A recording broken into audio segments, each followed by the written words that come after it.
Star of the night, Jamal Murray, 37 points, including 23 again in that fourth quarter to seal the win. Here he is, post-game. You were 5 of 17. What is the mindset that you need to have to erupt for a 23-point quarter after, just struggling throughout the first three? For those who have seen me play before, I normally like to, off a shooting half like that, I normally like to reset, just kind of come back down, reset my mind, quick little meditation in my head, and just come back out focused. I missed my first couple coming out. I were just really good looks, and the game would have been a lot easier if I made them in the first half. So just come out focused and knock them down. Don't lose any confidence or anything like that. Just play my game and know that they're going to fall if I keep shooting them. Can you describe the zone you were in the fourth quarter? 23, 4 3-pointers, and then obviously those 2 threes, AD and LeBron. Yeah, once I see a couple go in, I can get it rolling. So I was able to just find a little separation and just rise up over the top and make some shots. I thought Mike played great, making shots. Bruce, I think everybody wasn't really offensive game for most of the game, but on defense, everybody stepped up and made big plays. Jeff came in with a big charge. I can go down the line, but everybody had a moment in the game defensively. Jamal, we've heard teammates say that you've come back from the injury a more complete player, a better playmaker. Tonight, I think you flashed a little bit on the defensive end. Can you take me through that last steal? Looked like a lob pass there, thrown up, and you swatted it out, and it ended up in MPJ's 3 that put you guys up 12? You're talking about the weak side, right? Yeah. I just saw LeBron trying to move him up the lane, and I knew that if I could get there if I went for it. Trying for another word for half-ass it, but I just had to go for it and just jump for it, I know if I get a hand on the ball, my teammates will be able to grab it. So I just hit out the air and was able to go down the other way. Jamal, the series looks and feels exhausting just watching it, and in that fourth quarter, you had 2 steals. You're pushing the pace up the floor.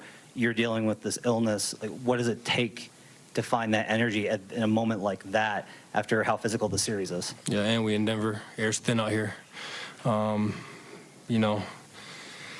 it's just grit and grind. You don't want to lose a game. You try to leave it all out there, and you don't want to regret it when you go back home. I could have just ran a little harder to the corner and give somebody open shot. I could have, like I said, jump for the ball and get a steal. So it was just mentally making that switch and committing to it, and it'll pay off if you put out the hard work. So I think Joker was exhausted too. We all were tired, but we got it out, and we know that they were tired as well. We play in Denver a lot, and they don't as much. So we know, down the stretch, even if we're tired, they'll be just as tired or even more. Coach said he thinks you only need to see one go in before you can get going. And after you made that mid-range jumper, you kind of looked to the heavens like, thank goodness I finally got one to go. And then he said it looks like you're shooting into a hula hoop at that point. What does it feel like for you? Is that an accurate assessment? Yeah, it just becomes a practice shot. Whatever shot you take. I practice all the shots that you see me make and take. So, you could be shooting in a spot, in practice, and you miss 4, 5, 6 in a row, and then all of a sudden you just lock in and you take a step back, you reset, you refocus, and you go back and make 10 in a row like it's nothing. So it's just about resetting your mind. It's all mental, in my opinion. And I was able to do that again tonight. Jamal, after game 1, everyone was talking about how the Lakers made that great run. They had all the momentum coming in, and everyone was talking about the Lakers as if they were the ones that won game 1. As players, hearing that and seeing how people are still learning about you guys as a team, how much did that motivate you guys? How much extra motivation did it give you? You try not to look into it, people are going to talk. People are going to have their assumptions and what they should do and, the adjustments they should make. If they see something working, they're going to adjust, and we're going to adjust as well. It's a series. We're going to go back and forth. We're going to make adjustments next game. We're going to watch film and change stuff up, so they're going to do the same. So game to game is different. I remember we were playing Phoenix, and Coach said in the locker room, one game was 1 something, and then the other one was 97-87, so every game is going to be a little different. You just got to commit to it. And if it's a defense game, then you got to lock down and play defense, make timely shots.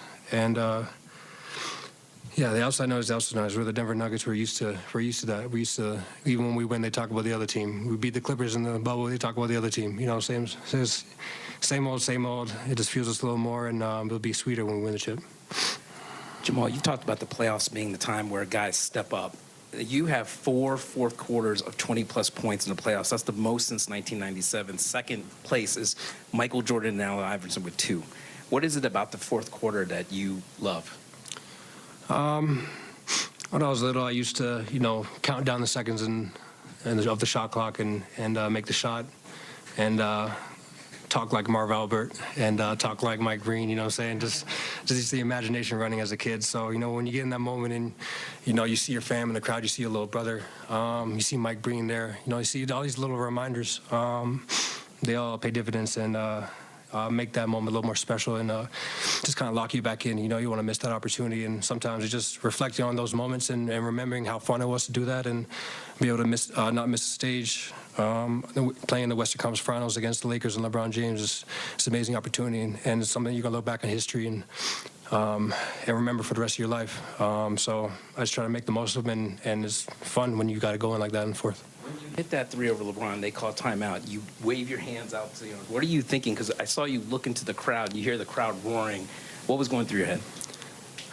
Just like I got it, like I found the rhythm I needed to find. I think when I hit the 3 on the right wing was a good shot, and then the 3 on AD was the one where I was like, okay, I found the mark, I found the target, and just kept finding it.